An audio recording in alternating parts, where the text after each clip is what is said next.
folks.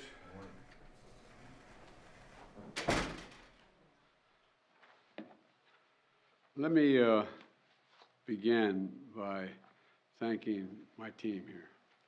They did one heck of a job in averting what could have been a real disaster, and ended up with a good product. But we still have more work to do, in my view, in terms of ultimately getting paid sick leave, not just for rail workers, but for every worker in America.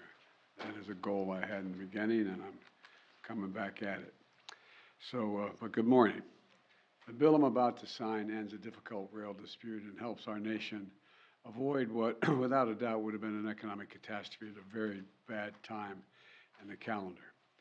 Our nation's rail system is literally the backbone of our supply chain, as you all well know, and so much of what we rely on is delivered on our rail, from clean water to food and gas and every other good.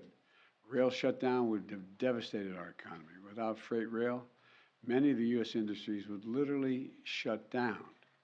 In the event of a shutdown, my economic advisors report that as many as 765,000 Americans, many of them union members themselves, would have been put out of work for the first time, and within the first 2 weeks of the strike alone. Communities could have lost access to chemicals necessary to ensure clean drinking water. Farms and ranches across the country would have been unable to feed their livestock. And thanks to the bill Congress passed, and one I'm about to sign, we've spared the country that catastrophe. At the same time, we ensured workers are going to get a historic 24% wage increase over the next 5 years, improved working conditions, and peace of mind around their health care. And look, I know this bill doesn't have paid sick leave that these rail workers and frankly every worker in America deserves. But that fight isn't over. I didn't commit we were going to stop just because we couldn't get it in this bill that we were going to stop fighting for it. I've supported paid sick leave for a long time. I'm going to continue that fight till we succeed. And I want to thank Congress, Democrats and Republicans, for acting so quickly. I know this was a tough vote for members of both parties. It was a tough for me, but it was the right thing to do at the moment, to save jobs, to protect millions of working families from harm and disruption, and to keep supply chains stable around the holidays, and to continue the progress we've made and we continue to see on the economy. For months, you couldn't look anywhere without seeing headlines screaming, gas prices at the pump are up. But look, folks, gas prices are down. And you barely hear anything about it right now. They're continuing to go down. And there's a lot more that's going to happen. They're down more than $1.50 a gallon since the summer. And they continue to fall. And our economy continues to grow. The economic report, the GDP is up even more than it was previously thought. We continue to create jobs, lots of jobs. And today, we've learned that the economy added 263,000 jobs in November.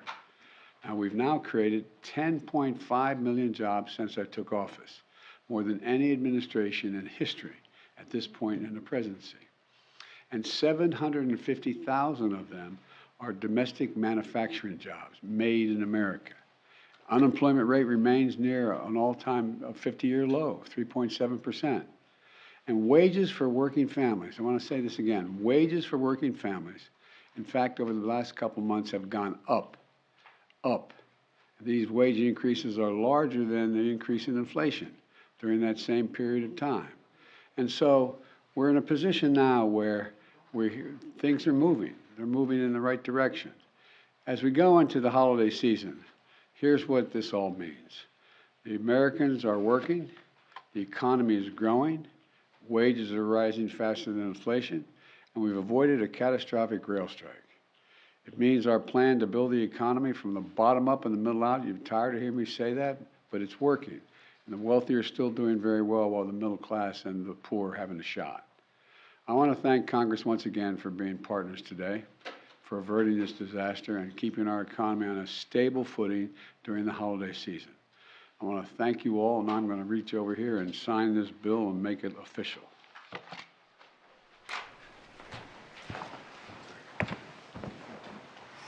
This is the House Joint Resolution 100.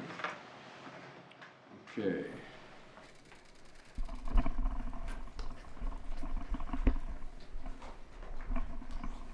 By the way, I really can't emphasize enough how much I appreciate the team behind me, working with business and labor to get this done and avoid this, what otherwise is a really good bill lacking only one thing.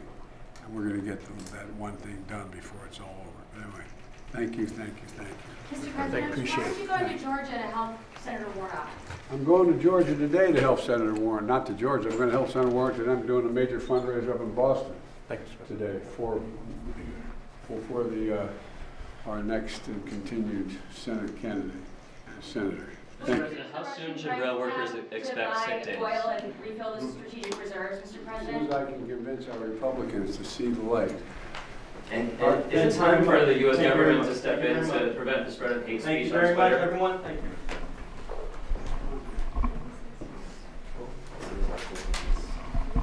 What was your question?